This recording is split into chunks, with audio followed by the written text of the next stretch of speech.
Hey, babe. Did you know that using a great alternative light source doesn't cost $1 billion or look like a suitcase anymore? Well, surely that's not true, but if you can give me more information, I'll be inclined to believe you. Well, now you can get a pocket-sized blacklight from Taction USA that works just as well as a large ALS, an alternative light source. It works so well, you'll never go back to any other ALS. It's lightweight and literally fits in your pocket. Made out of aluminum, so it's durable, it will last you a lifetime. You can find the professional blacklight at TactionUSA.com for $29.99. Ships quickly, and your order comes from Taction USA's Amazon store, so it's easy to order. Taction USA is run by law enforcement for law enforcement. You should check it out today and get yours. Get yours right now, today, at TactionUSA.com. Welcome to Crossing the Tape, a true crime podcast. With your hosts, I'm Hillary. I'm Brendan. So sign the crime scene log and join us for this next story. Which, guess what? We're back to murder. Yeah, we took a little break. We took a break. But bodies keep stacking up. Right. We gotta talk about these cases. Shouldn't laugh at that, but... No, it's really awful of us. I know. But it's who we are. Yeah. Unfortunately. No, fortunately. Without further ado, death. On June 11th, 1986, bank manager Susan Snow, a 40-year-old woman living in Auburn, Washington, woke up with a headache and took 2 Excedrin capsules to ease the squeeze on her brain, if you will. These capsules were extra strength, but they turned out to be a bit stronger than Miss Snow wanted. Her husband, Paul Webking, I don't know why nobody takes anybody's last name in this story. There's married people and nobody's got the same last name. But I think you'd be pretty hurt if I didn't take yours. Exactly. I think you'd be pretty hurt if I didn't take yours. That's why we have hyphenated both of our names together. No, we haven't. I know. We're very traditional. That's true. You know, how every couple talks about murder. Paul Webking, the husband of Susan Snow, also took 2 of the same pills that morning, capsules rather, for his arthritis pain, and then he headed off to work. Susan continued her morning routine while she waited for the Excedrin to kick in and take the pain away. A short time later, Snow's teenage daughter stepped out of the shower to finish getting ready for school. By then, Mrs. Snow was no longer feeling any pain. Susan Snow was unconscious on the bathroom floor, and 911 was called. Though Susan was rushed to the nearest hospital, she was pronounced dead in a matter of hours, despite the best efforts of doctors who rushed to determine her affliction and how to reverse it. The sudden and inexplicable death, of course, resulted in an autopsy. And during that autopsy, one of the medical examiners noted a distinct aroma emanating from the body of Susan Snow. Bitter almonds. Gross. Any Agatha Christie reader will know what that means. Yes. Poirot. I think it's more in the Miss Marples. Poison. That stench was a telltale sign of cyanide. And with that knowledge in mind, Snow's sudden loss of consciousness and quick death made sense. She died of cyanide poisoning. Now, the death of Susan Snow had a 2-pronged effect. First, it painted a target on the back of her husband, Paul Webking. You always look at the spouse first. Always. And that's usually who it is. Majority, but not always. No. Sometimes people can just be senselessly murdered by a stranger. But a lot of crimes of passion in the married world. Well, especially when they die at home. Yes. Yeah. Well, they died at home, no forced entry, right. I don't know. Well, come on. Webking and Snow had only been married for a matter of months, and his demeanor was a little too cool given the circumstances, at least according to Susan's family. When he learned of her condition, he headed down to the hospital and made the decision to remove Susan from life support.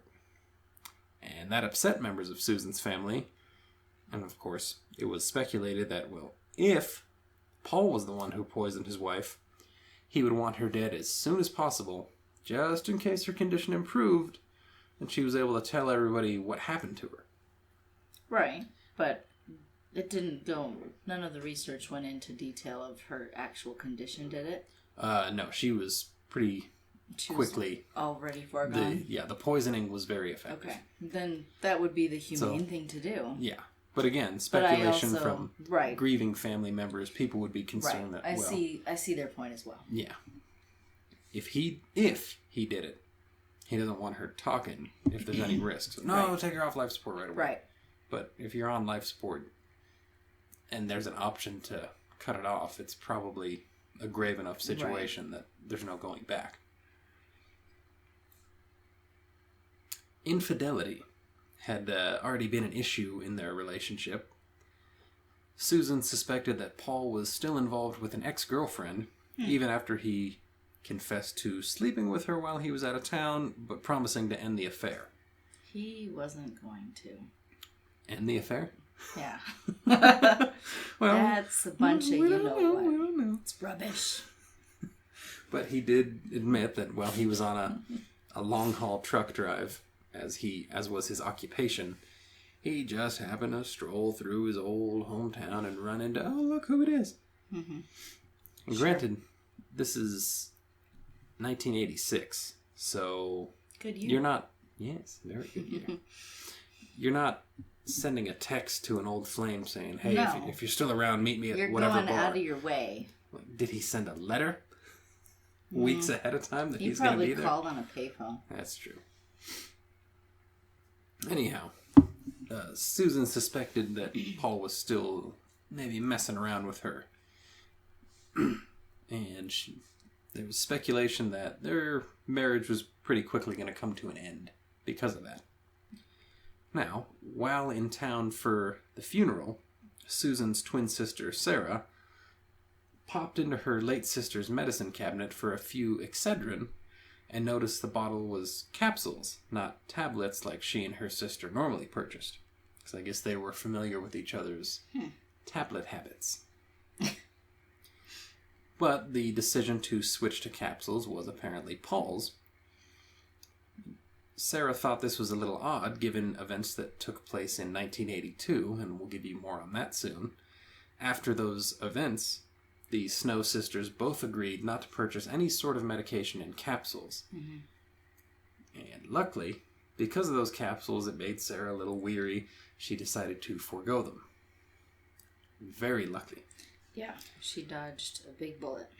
After the autopsy was conducted, a murder investigation kicked off, and a search for the poison took place in the Snow Webking home. And that search determined the bottle of extra-strength Excedrin contained traces of cyanide, including 3 additional cyanide-laced capsules. So in the moment, Sarah didn't know how close she came to death before she went, I'll get some tablets later instead of these capsules. That information further nudged Paul into the prime suspect spot, given he also took Excedrin, but he was cyanide-free for some reason. Now, the second effect of Susan Snow's death was much more broad. National panic. When word got around that a woman died from consuming poison medication, the headlines were all too familiar. It appeared the terror that struck Chicago in 1982 had come to the Seattle area. On September 29th of 1982, 12-year-old Mary Kellerman abruptly died after taking extra-strength Tylenol in a capsule. The same day in another Chicago suburb, Adam Janis took the same medication and suffered the same fate. 2 more of Janis's family members eventually took capsules from the same bottle and died as well. An additional 3 victims throughout Chicago died after taking extra-strength Tylenol. Yikes. Yeah.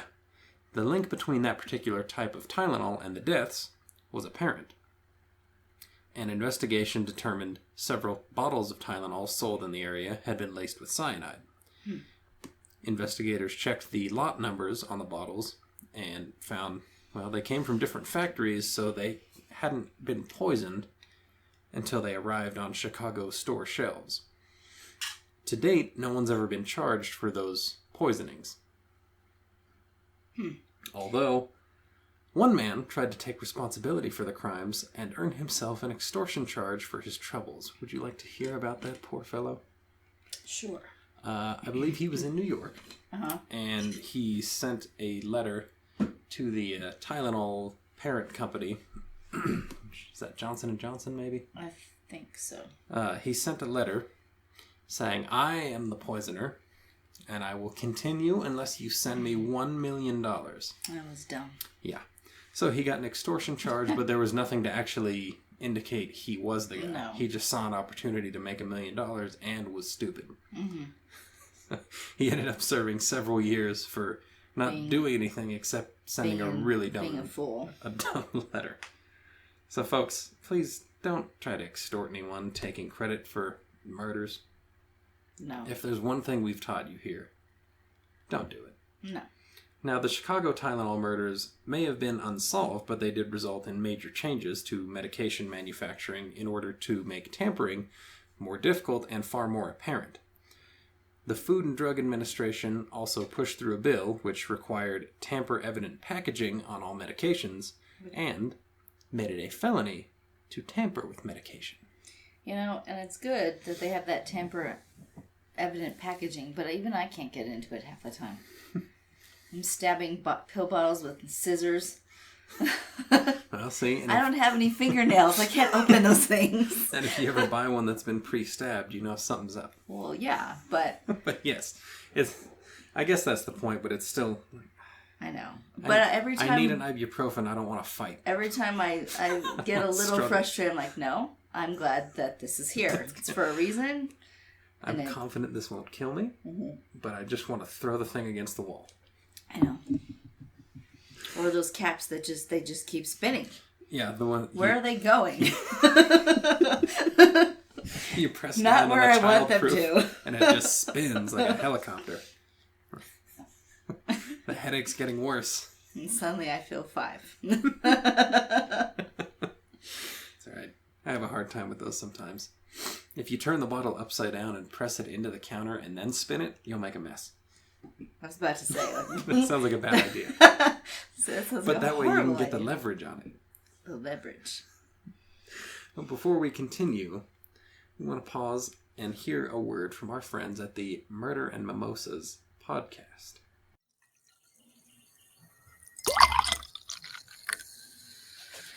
Welcome to Murder and Mimosas. I'm Shannon. And I'm Danica. Together as a mother and daughter duo, we host Murder Mimosas, true crime podcast with an episode released every Saturday at 10 a.m.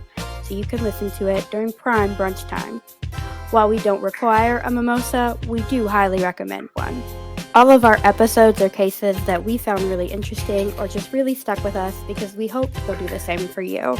You can listen to us on Spotify, Apple Podcast, or wherever you listen to your podcasts. Now, jumping back to 1986, Seattle. Fears grew that the same madman from Chicago, laid low for a few years, relocated and had resumed his killing spree. And that fear was magnified when a second victim was discovered. Oddly, though, this victim died before Susan Snow, but his death wasn't attributed to cyanide-laced Excedrin until after Snow's death. His name was Bruce Nickel? Nickel. I think it's just Nickel. Nickel. We'll say Nickel. It's 2 L's, but... Yeah, I've been saying Nickel. Yeah, I've been going back and forth when I say it in my head. Anyway, Nickel, Bruce Nickel, he died on June 5th.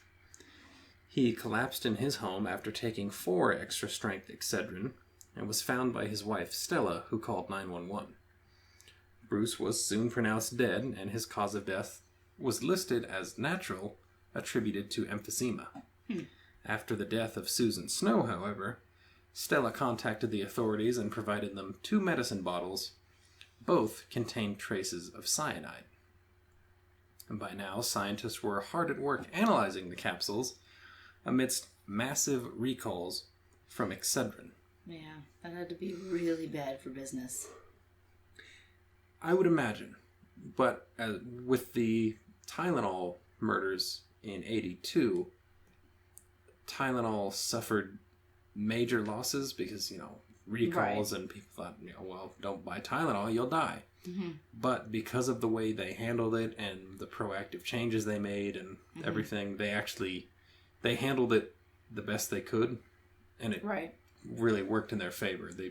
That's why the public perception of them turned around major because they took so many precautions to make sure that never happened again. Right. Well, those big corporate companies, they have a lot of damage control teams.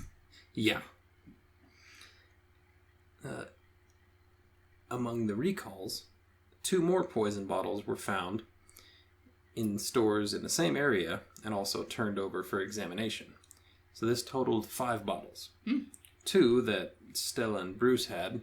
Right. 1 that Susan and Paul had. And then the additional 2 that were still in stores. Yikes. Aside from the medication and cyanide, each tainted capsule also contained something else. But that's a conversation for next episode. For now, please sign the crime scene log and join us next time. I'm Brendan. And I'm Hillary. So long. Stay safe. Wait, don't leave yet. We have one more thing. If you are looking for a career change or to expand your knowledge in an already established one, look no further than the National Investigative Training Academy. The National Investigative Training Academy, or NITA, N-I-T-A, has well over 100 courses with 70 professional development ones alone. NITA is constantly adding to their course catalog, and courses are focused on private investigation and security fields. Whether you would like to become a private investigator or you need continuing education for your investigative or security career, the National Investigative Training Academy is for you. All courses offered are 100% online and do at your own pace. Once completed, you will receive a certificate in that course. Sign up today at investigativeacademy.com. Make sure when you sign up for your courses, you mention we sent you there. We encourage you to get the best investigative and security training possible today. When you sign up, mention our brand ambassador code, BA2367. That's BA2367. And you can find those courses at investigativeacademy.com. Look for links in our show notes as well.